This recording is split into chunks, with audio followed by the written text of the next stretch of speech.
Gurley Brewer, 1866–1919 was an American attorney, newspaper publisher, and political activist. Brewer is best remembered as the editor of the Indianapolis World, one of the first African American newspapers in the state of Indiana. A weekly African American newspaper from Indianapolis, Indiana that includes local, state and national news along with advertising.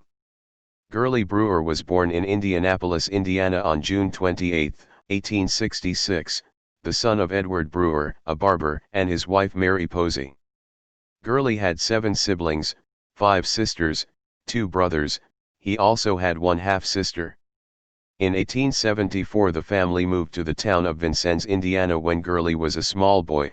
They lived at 357 Shelby Street. As a student in the public school system in Vincennes, he developed considerable talent, and stood out at the head of the class. He worked hard to obtain his education.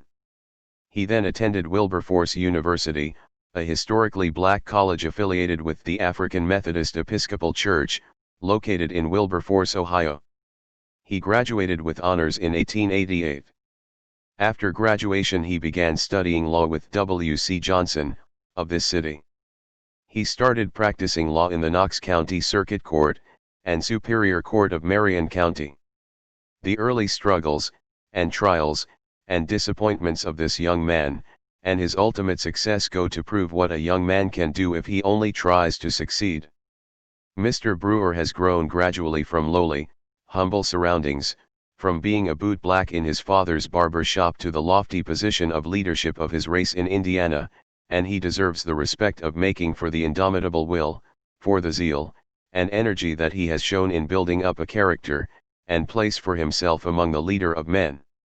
A talented public speaker, in 1888 Brewer toured the state of Indiana on behalf of Republican presidential candidate Benjamin Harrison, at the request of the Indiana Republican State Central Committee. Brewer would regularly speak on behalf of the Republican Party during political campaign season for the rest of his life. Hundreds of Republicans squeezed into the old Opera House in Brazil, Indiana, to hear Gurley C. Brewer, an African-American lawyer from Vincennes, campaign for Republican presidential candidate William McKinley. In 1896, and again 4 years later, with Brewer and other black political leaders on his side, McKinley defeated Democratic candidate William Jennings Bryan to become the 25th President of the United States. Brewer helped numerous GOP candidates, who came to rely on him as one of the most gifted political strategists and orators in Indiana. For nearly 3 decades, he was in demand statewide and nationally.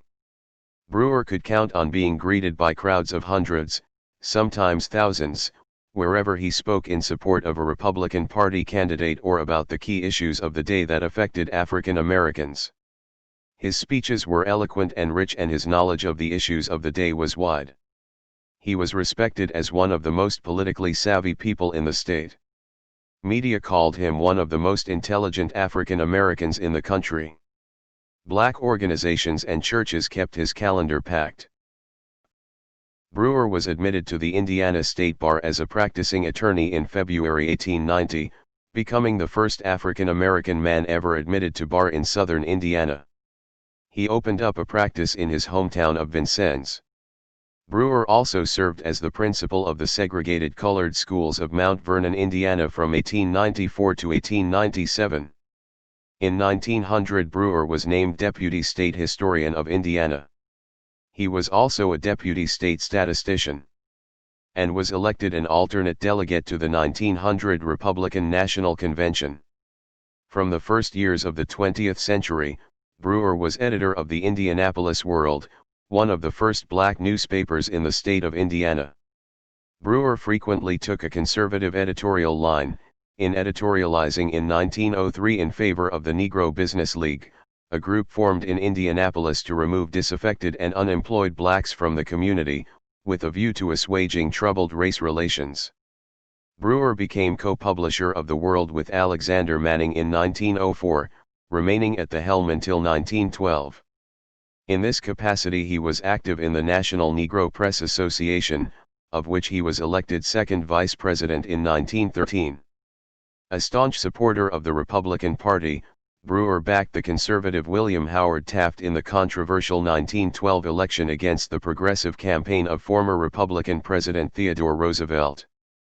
Early in 1919, Brewer was named Indiana Deputy State Oil Inspector.